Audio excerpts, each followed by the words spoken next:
Uncle Abe? Yes, Lot?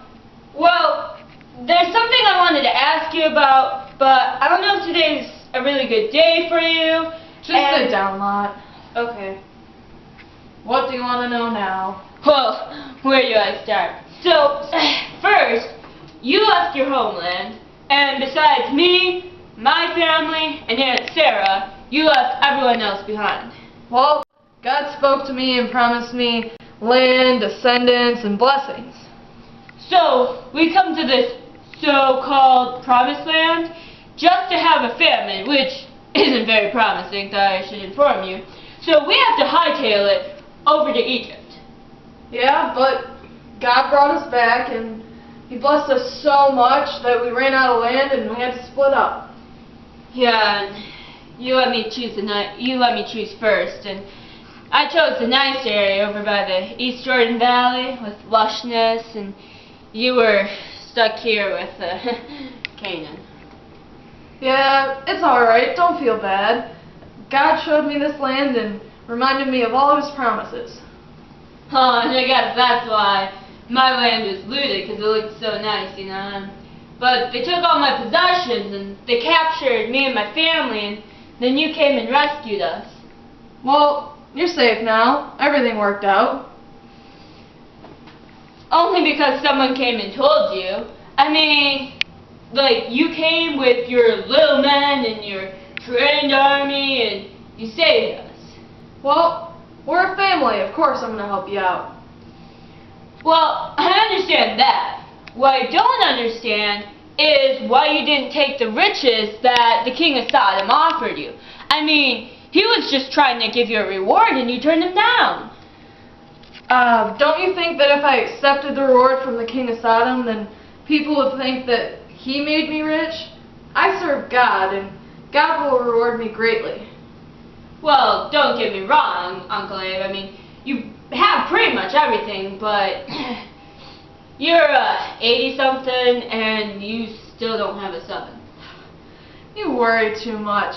God spoke to me again last night, and again He promised me the land and descendants and blessings, but, so you know, I brought that up with Him, and I mentioned that I could just make one of my servants an heir, and don't get me wrong, I get worried about it too, and I want to take matters into my own hands, but last night, God promised me I'd have my very own son. And you believe Him? Yeah, last night God made a contract with me, like a covenant of sorts. You mean, wait, like a covenant, as in what we have in between? Yeah, God had me bring all the proper animals and birds, and I split them in half with a clear pathway right between. And you and God both went down this pathway. I mean, Uncle Abe, you're not the most reliable person with your promises all the time. Remember last year and the birthday catastrophe? Oh, I realize this.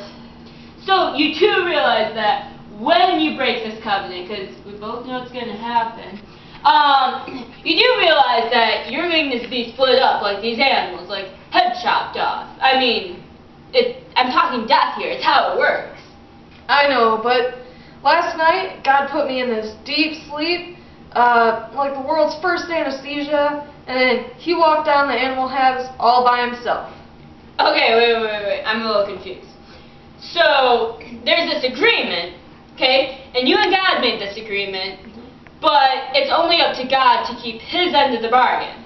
Exactly. God's promises are always there, no matter what I do.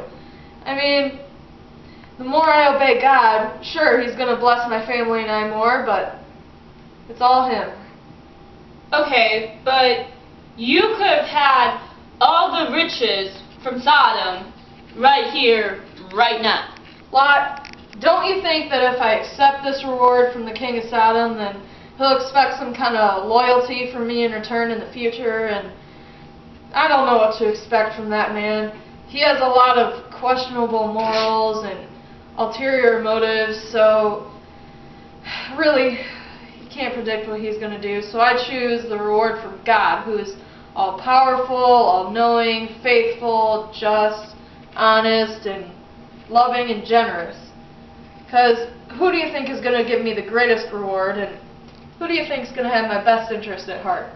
Oh, so when I'm finally starting to understand that, that's when you decided to throw in the curveball. If you've been listening to me at all, you'll know the big answer. Wait, Uncle Abram. Hold your flock of sheep. I have a question for you. Can I have your faith? Can I have it? Can I have this faith that made a covenant?